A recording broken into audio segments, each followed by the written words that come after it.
Bismillah.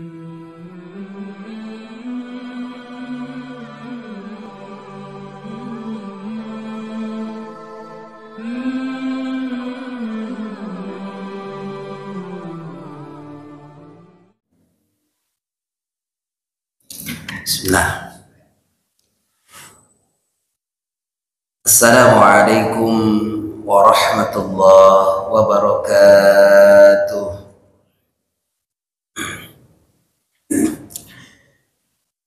Alhamdulillah. Alhamdulillahilladzi farada alaina as-salah. Asyhadu an la ilaha illallah wahdahu la syarika lah. وأشهد أن محمدا عبده ورسوله الذي لا نبي بعده رب اشرح لي صدري ويسر لي أمري واحلل عقدة من لساني يفقه قولي ربنا زدنا علما وارزقنا فهما وألحقنا بالصالحين. Bersyukur kepada Allah Azza wa Jalla, Allah pemilik alam semesta. Semoga kita menjadi hamba-hamba yang senantiasa mendekatkan diri kepadanya melalui nilai-nilai ketakwaan yang kita miliki, dan semoga kita menjadi hamba-hamba yang selalu bersyukur atas segala karunia yang Allah telah berikan kepada kita. Salawat dan salam tidak bosan-bosannya kita sampaikan kepada Nabi Muhammad sallallahu alaihi wasallam sebagai qudwah kita dalam kehidupan, dan semoga kita berada di lingkaran sunnah Rasulullah untuk menjalankan kehidupan dengan kehidupan yang serba fitnah akhir zaman saat ini. Bapak yang dimuliakan Allah, pada kesempatan kali ini kita akan membahas tentang firman Allah Subhanahu wa Ta'ala yang tentu kita tidak lupa bahwasanya 2 minggu yang lalu kita memperingati Isra Mi'rajnya Nabi Muhammad sallallahu alaihi wasallam. Bagaimana dalam sejarah mencatat bahwa Isra Mi'rajnya Rasulullah sallallahu alaihi wasallam diabadikan oleh Allah Subhanahu wa Ta'ala di dalam Al-Qur'an surat Al-Isra.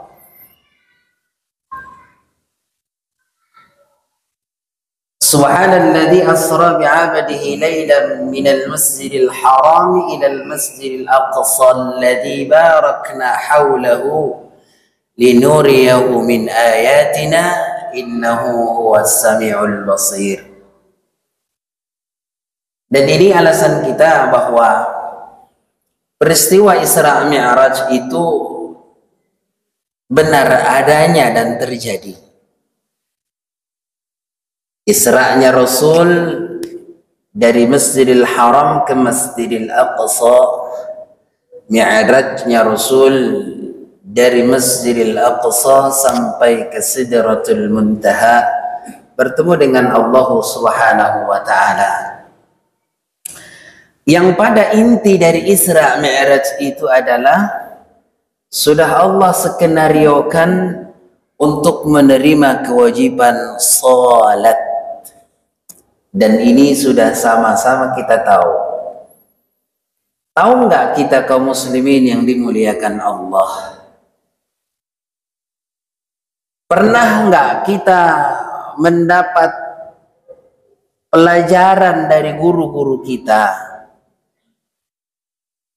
bahwa Rasulullah sallallahu alaihi wasallam Isra Mi'raj itu atas nubuatan, atas penggenapan apa yang dulu pernah didoakan oleh Nabi Allah Ibrahim alaihissalam.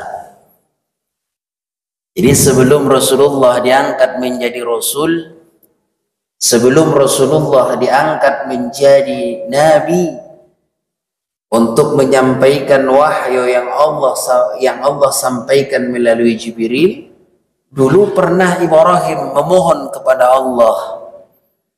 Orangnya belum hadir di muka bumi, tapi Nabi Allah Ibrahim memohon.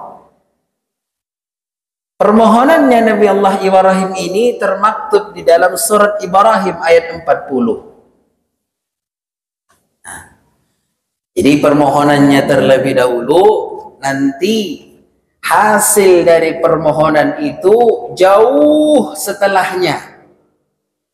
Nah, maka konsep doa itu, Pak, kalau kita memohon kepada Allah, itu haknya Allah.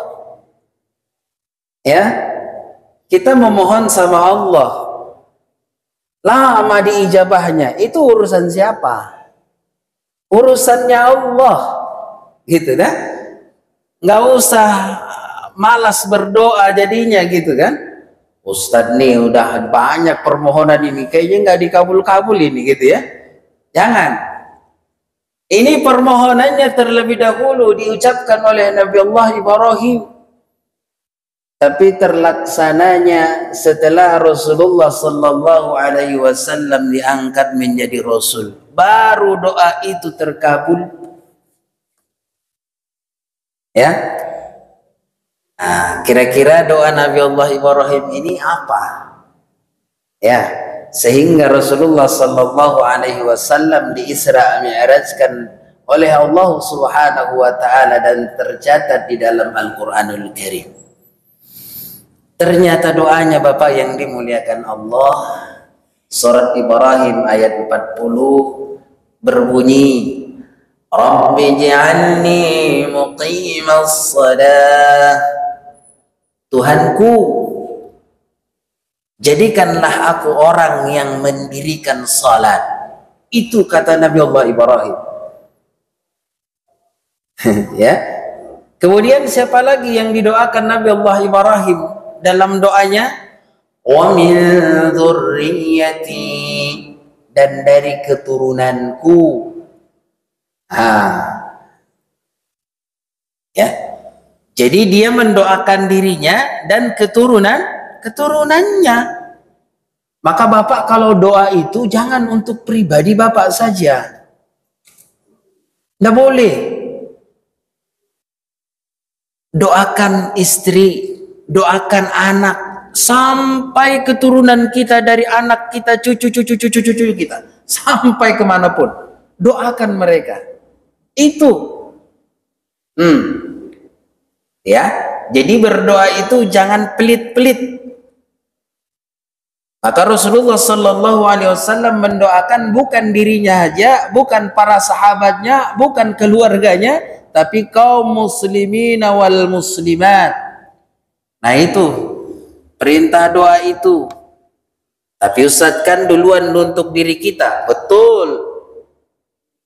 Ya, jangan pelit-pelit memohon sama Allah, sebagaimana yang didoakan Nabi Allah Ibrahim dalam surat Ibrahim ayat 40. Tuhanku, jadikan aku orang yang mendirikan salat, dan keturunanku pula jadikan orang yang mendirikan salat. Rabbana wa taqabbal du'a. Tuhanku, terimalah permohonanku, kata Nabi Allah Ibrahim. Dalam sejarah Bapak yang dimuliakan Allah, keturunan Nabi Allah Ibrahim ini ada dua cabang. Ya, cabang yang pertama melalui Siti Hajar, cabang yang kedua melalui Siti Sarah. Yang Siti Sarah, anak cucu dan anak cucunya itu dari Nabi Ishak alaihi salam. Berakhir keturunannya sampai Nabi Isa alaihi salam. Kira-kira salatnya Nabi Isa itu, salatnya Nabi Ishak itu gimana? Kalaulah sekiranya keturunan yang dimaksud di sini adalah Nabi Ishak yang berakhir keturunannya kepada Nabi Isa alaihissalam, pernah enggak dapat pelajaran kita dari ustadz-ustadz kita, dari para kiai-kiai kita, sholatnya Nabi Allah Ibrahim itu gimana? Padahal dia mengatakan, Tuhanku jadikanlah aku orang yang mendirikan salat. Dan dari keturunanku, kalau dilihat dari segi keturunan ada dua cabang tadi tuh, ya, cabang daripada Nabi Ishak alaihissalam yang berakhir kepada Nabi Isa alaihissalam sebagai kenabian. Setelah itu terputus. Semuanya itu adalah jalur dari Bani Israel. Terputus. Tidak ada lagi Nabi setelah Nabi Isa alaihissalam. Kemudian dari keturunan Siti Hajar lahirlah namanya Ismail. Itu keturunan Nabi Allah Ibrahim juga, Nabi Ismail ini. Ternyata Bapak yang dimuliakan Allah, yang dimaksud turunan yang mendirikan sholat itu adalah turunan yang dihasilkan dari Nabi Ismail alaihissalam. Akhirnya Nabi Ismail alaihissalam mempunyai keturunan sampai ke bawah dan bertemulah keturunan terakhir sebagai Nabi Muhammad sallallahu alaihi wasallam. Kira-kira jelas Pak? Antara doa dengan yang melaksanakan doa itu siapa? Ya, doa Nabi Allah Ibrahim ribuan tahun yang lalu, setelah Rasulullah hadir ke permukaan bumi, diangkat menjadi nabi dan rasul, maka dialah yang melakukan yang disebut dengan mendirikan sholat tadi. Kita lihat, yang diutus oleh Allah untuk mengambil kewajiban sholat itu adalah Nabi Muhammad sallallahu alaihi wasallam. Betul? Betul. Bukan Nabi Isa, Pak. Bukan keturunan Nabi Ishak, Nabi Ya'qub. Bukan. Nah, tapi inilah skenario-nya Allah Subhanahu wa taala. Nah, jadi alurnya seperti itu Bapak ya. Nah, jadi doa yang dilantunkan oleh Nabi Allah Ibrahim itu dulu, maka yang menggenapinya adalah Nabi Muhammad sallallahu alaihi wasallam. Maka di Isra Mi'rajkanlah dia. Di malam hari beliau berangkat dari Makkah menuju Palestina, yaitu Baitul Maqdis. Ya, kemudian setelah itu dari Baitul Maqdis dia beranjak menuju Sidratul Muntaha dengan proses yang begitu sedikit agak rumit ya. Karena bertemu dengan Nabi Musa, bertemu dengan Nabi Allah Ibrahim, bertemu dengan Nabi Nuh dan seterusnya. Sehingga Rasulullah dimintain untuk meminta diskon lah, kira-kira gitu ya. Ya, 50 waktu dalam sehari semalam siapa yang sanggup Pak? 5 waktu aja udah keleper kita ini sebagai umatnya. Nah, minta dispensasi. Tidak sanggup umatmu itu sangat lemah, kecil-kecil katanya kan. Nah, sejarahnya mungkin kita udah sering dengar. Nah, ternyata Rasulullah Isra Mi'raj itu menggenapi apa yang pernah dimohonkan oleh Nabi Allah Ibrahim. Itu yang pertama. Yang kedua Bapak yang dimuliakan Allah, doa Nabi Allah Ibrahim yang mustajab sampai saat ini dan umat Rasulullah sallallahu alaihi wasallam melakukan itu adalah di dalam surat Al-Baqarah tentang ibadah haji. Ya, betul. Ya, apa katanya di dalam surat itu? Ya Allah, Rabbana wa ba'ats fihim rasulan minhum. Tuhanku, utuslah seorang rasul dari antara mereka, yatlu alaihim ayatika, yang akan membacakan kepada mereka ayat-ayatmu, wa yuzakkihim, dan yang mensucikan mereka. Nah, kemudian apa katanya? Innaka antal azizul hakim, sesungguhnya engkau maha perkasa dan maha bijaksana. Ini juga terlaksana, bahwasanya yang dimaksud utusan itu adalah dari kaum Quraisy, keturunan Nabi Ismail alaihissalam, yaitu baginda Nabi Muhammad sallallahu alaihi wasallam. Terbukti.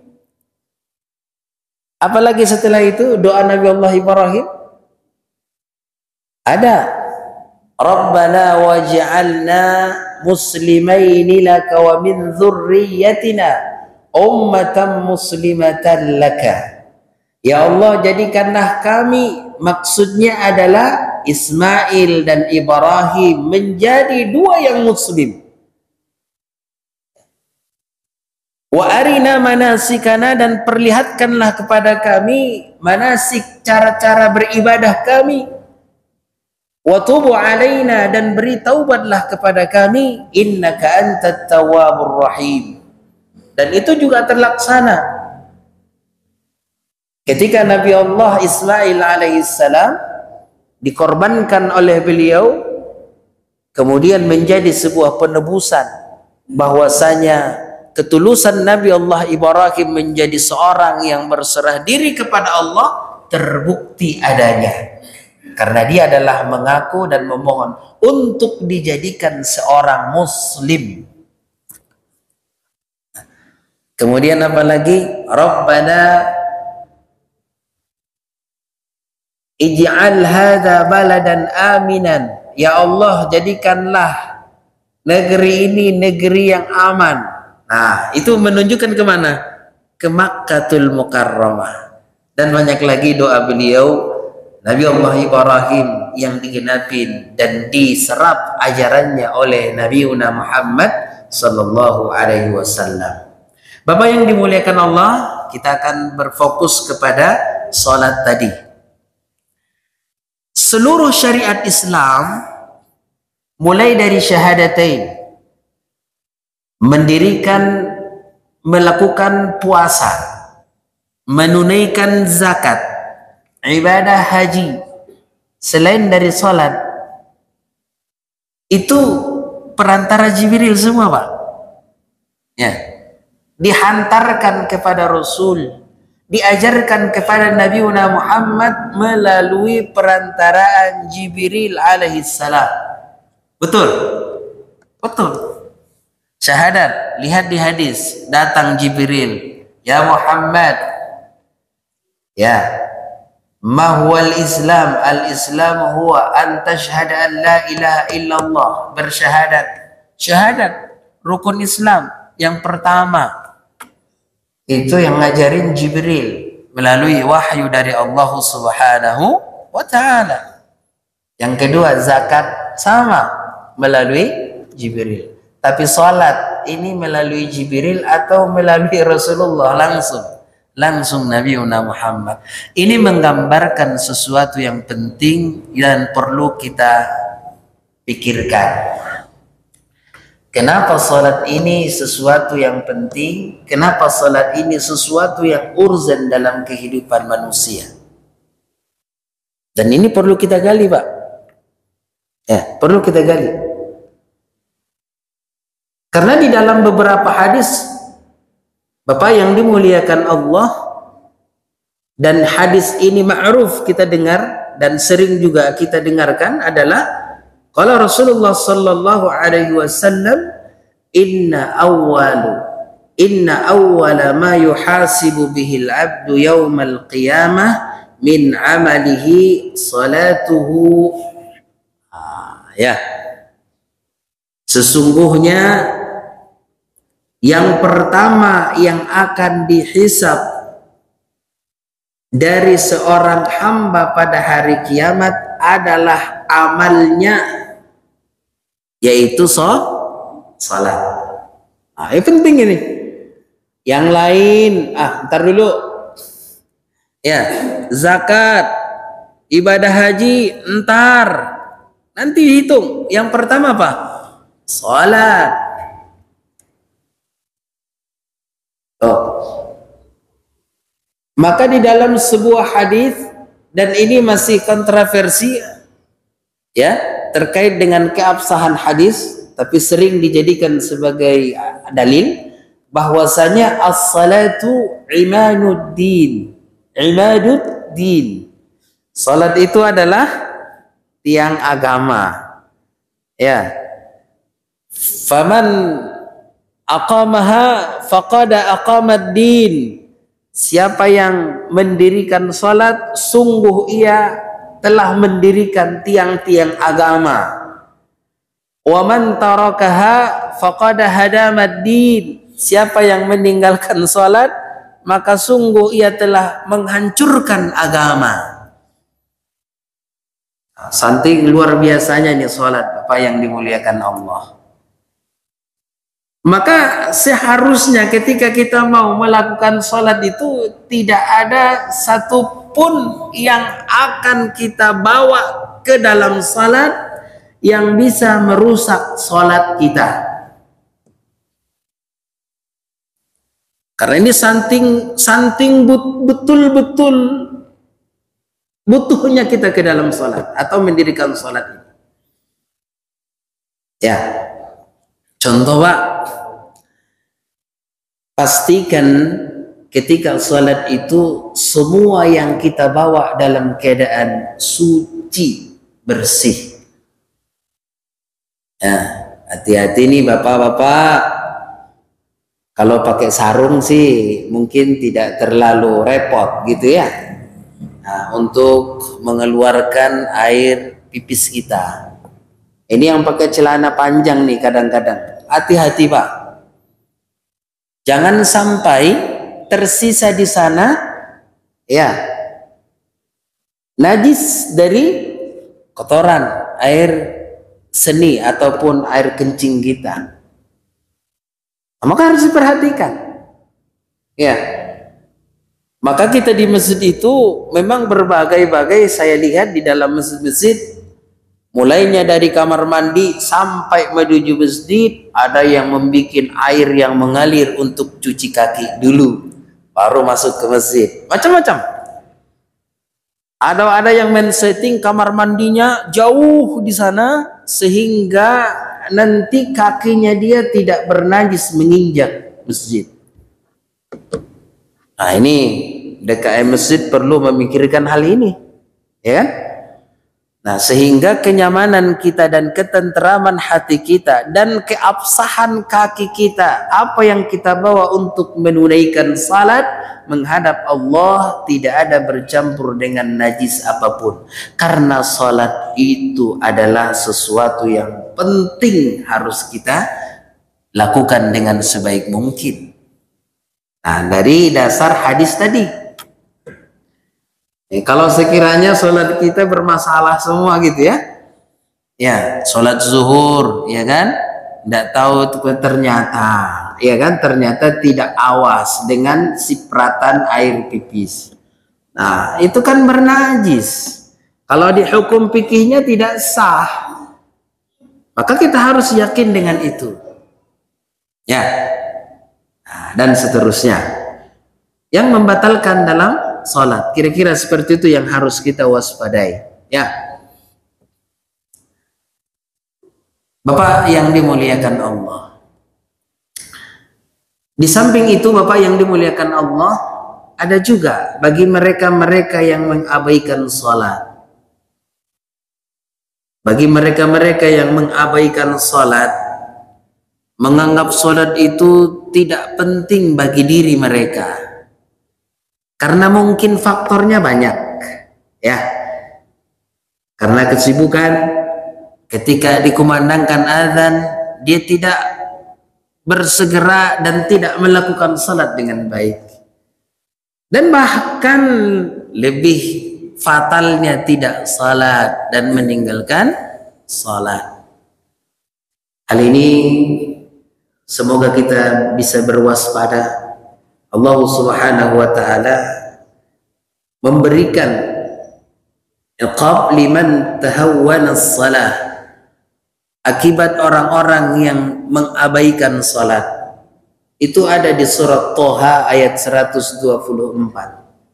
Allah Subhanahu wa taala berfirman, "Wa man a'rada 'an dzikri fa inna lahu ma'isyatan dhanka."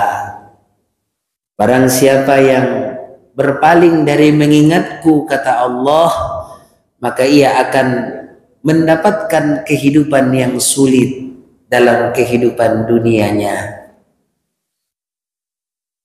Kita lihatlah, walaupun dia pas-pasan kehidupan ekonominya, kerjaannya juga nggak terlalu besar gajinya Pak, tapi dia sholat, insya Allah ini akan dijamin oleh Allah Subhanahu wa ta'ala akan kehidupan dan ketenangan jiwanya. Kadang kita berpikir kan Pak, kalau ada orang kaya, wow, senang banget hidupnya, nah, gitu kan? Senang banget hidupnya, gitu kan? Semua serba ada, serba melimpah, hartanya ditanya di mana, ada dia, tapi nggak sholat, gersang hatinya Pak, susah hidupnya Pak. Kesusahan itu bukan diukur dari materi Pak, kesusahan itu bisa diukur itu dari apakah dia dekat dengan Allah atau tidak, apakah dia sholat atau tidak. Dan ini yang perlu harus kita garis bawahi. Wa man a'rada 'an dzikri fa inna lahu ma'isyatan dhanka. Itu di dunia. Ketika di akhirat kelak Allah Subhanahu wa taala berfirman di surat Thaha ayat 126, 125-nya, wa nahsyuruhum yaumal qiyamati a'ma. Nah, ini berurut ini ya. Ayatnya 124, 25 sampai 26. Dan kelak pada hari mahsyar, ketika manusia dikumpulkan oleh Allah, dimintai pertanggungjawaban apa yang Allah lakukan kepada mereka-mereka yang mengabaikan salat, yang tidak mau mengingat Allah. Dan kami kumpulkan mereka pada hari kiamat dalam keadaan a'ma, buta, tak bisa melihat. Pak, mau nggak Pak? Nanti setelah habis sholat isya, Bapak pulang, tutup mata Pak. Tutup mata.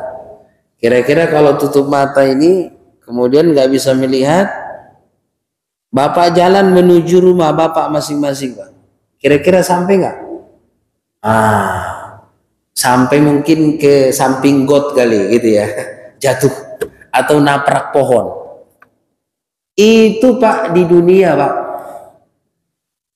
Di padang mahsyar itu bayangkan Pak, manusia semua berkumpul, mulai dari Nabi Adam sampai orang yang terakhir hidup, semuanya berkumpul di padang mahsyar. Dan manusia-manusia yang tidak mengingat Allah, yang tidak mau salat, itu akan datang dalam keadaan matanya tertutup alias tidak dapat melihat. Nah ini ya. Dalam surat Thaha Allah menyebutkan, wa nahsyuruhum yaumal qiyamati a'ma. Dan kami kumpulkan mereka pada hari kiamat dalam keadaan buta. Maka mereka protes sama Allah Azza wa Jalla. Qala rabbi lima hasyartani a'ma.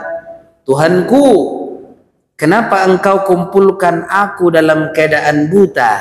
Wa qad kuntu basira. Dulu saya melihat. Dia protes. Kenapa engkau kumpulkan aku dalam keadaan buta, sementara saya di dunia paling melek?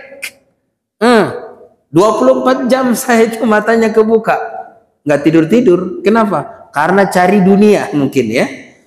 Ya, karena kerjaan, karena kesibukan.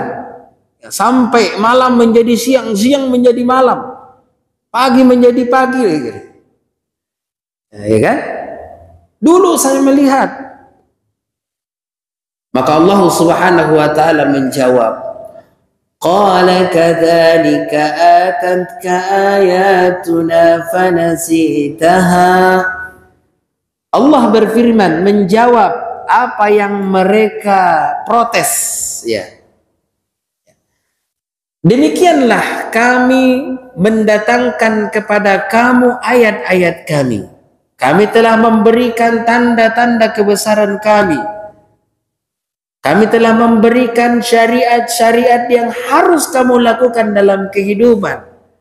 Kami telah memberikan kepada kamu aturan main dalam hidup. Panasitaha, engkau lupakan ia.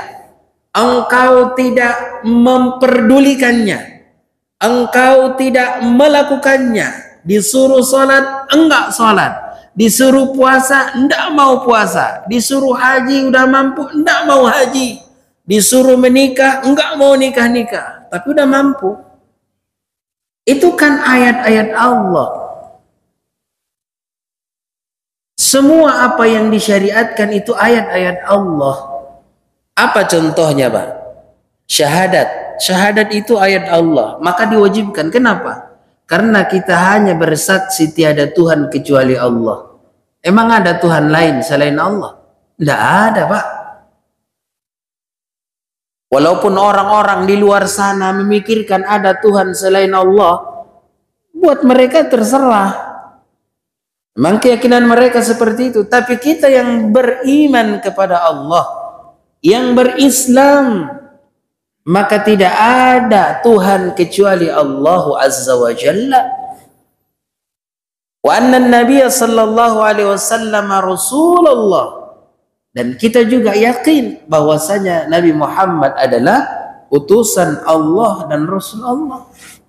Dan itu ayat-ayat Allah semua, Pak. Bersaudara seorang muslim. Kita ini bersaudara, diikat dengan tali iman dan tali Islam. Itu tanda kebesaran Allah, tanda ayat-ayat Allah. Saya dulu nggak anggap saya kalau ada di sini, Pak. Nggak, saya juga nggak tahu nih kenapa saya di sini tuh. Prosesnya itu semua ada. Itu tanda kebesaran Allah. Kenapa? Kita diikat dengan persaudaraan kaum muslimin. Kalau ada orang yang memecah belah kaum muslimin, maka dia bukan orang yang dimaksud dalam mengingat Allah. Tidak. Dia melupakan ayat-ayat Allah. Persaudaraan tidak boleh dirusak. Ya. Apalagi sekarang ini kan saudara kita di Palestina lagi bermasalah. Alhamdulillah belakangan ini udah gencatan senjata. Hubungan kita dengan mereka ada apa? Hubungan persaudaraan kita seakidah. Dan ini tanda-tanda kebesaran Allah juga. Kalaulah bukan karena doa-doa kita, ya, kunut nazilah lah apa yang kita lakukan, bantuanlah dan terus semuanya dilakukan. Itu semuanya tanda kebesaran Allah. Ya. Di mana ada prihatin yang paling mendalam dan yang paling banyak di muka bumi ini, kalau bukan karena prihatinan kepada Palestina, tidak ada, Pak. Semua mata menuju ke sana. Kalau yang ada rasa kemanusiaan di dalam hatinya pasti terusik dengan kondisi yang ada di sana. Dan itu semuanya tanda-tanda Allah.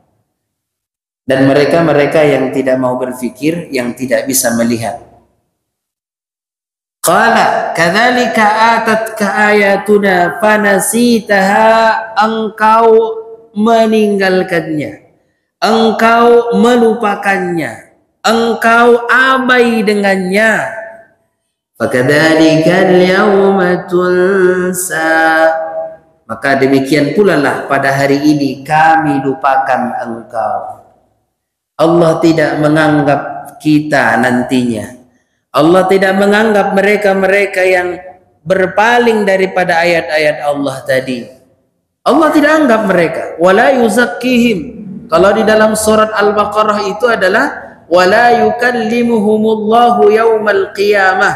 Allah tidak berbicara dengan mereka nanti pada hari kiamat. wala yuzakkihim, dan Allah tidak mensucikan mereka pada hari kiamat, walahum adzabun alim, dan mereka mendapatkan siksa yang pedih. Nah, ini bila mana berpaling dari ayat-ayat Allah, termasuk salah satunya adalah salat yang telah kita bahas tadi. Saya yakin dan percaya, Bapak yang hadir di sini, kaum muslimin dimanapun berada, yakin bahwasanya salat itu sesuatu ibadah yang paling mulia di antara ibadah-ibadah yang lain. Dari runtunan cerita tadi, subhanallah, bahwasanya yang memohonkan ini untuk dijadikan sebagai ibadah, sebagai cara pendekatan diri kepada Allah, yang memohonkannya itu bukan orang sembarangan, Pak. Nabi Allah Ibrahim itu digelar menjadi Khalilullah, kekasih Allah dia, dan masuk salah seorang dari ulul azmi minar rusul. Karena ada ulul azmi itu 5, Pak. Ya, yang pertama itu Nabi Nuh, kemudian Nabi Allah Ibrahim, kemudian Nabi Allah Isa, kemudian Nabi Allah Musa, kemudian Nabi Allah Muhammad sallallahu alaihi wasallam. Jadi seorang titelnya Habibullah, Khalilullah, kemudian menjadi Rasul ulul azmi, memohon kepada Allah agar salat ini didirikan, agar salat ini dilaksanakan. Yang melaksanakannya adalah umat Nabiuna Muhammad sallallahu alaihi wasallam. Beruntunglah kita dan bersyukur menjadi umat Nabi Muhammad yang di dalamnya ada ibadah salat. Ya, walaupun tadi cabangnya ada 2, melalui Siti Sarah yang berakhir kepada Nabi Isa alaihissalam, mereka tidak salat sebagaimana yang diperintahkan oleh Allah Subhanahu wa taala. Mereka salat cuma hanya mengingat saja. Aqimis salata li dzikri. Ya, duduk tenang, munajat sama Allah, selesai. Nah, tapi kalau Nabi Muhammad beda, mempunyai gerakan sebagaimana tuntunan Allah Subhanahu wa taala yang diajarkan oleh Jibril alaihissalam. Nah, seperti itu barangkali Bapak yang dimuliakan Allah, kisah sedikit terkait dengan penubuatan ataupun penggenapan apa yang dulu pernah didoakan Nabi Allah Ibrahim untuk keturunannya, sekarang kita sudah rasakan bersama-sama, yaitu ibadah salat. Semoga Allah Subhanahu wa taala menjadikan kita orang-orang yang selalu menjaga salat, yang mendirikan salat dengan sebaik mungkin, dan sampai keturunan-keturunan kita pula. Amin ya rabbal alamin. Demikian barangkali yang bisa saya sampaikan, semoga bermanfaat. Hadani Allahu wa iyyakum ajma'in. Assalamualaikum warahmatullahi wabarakatuh.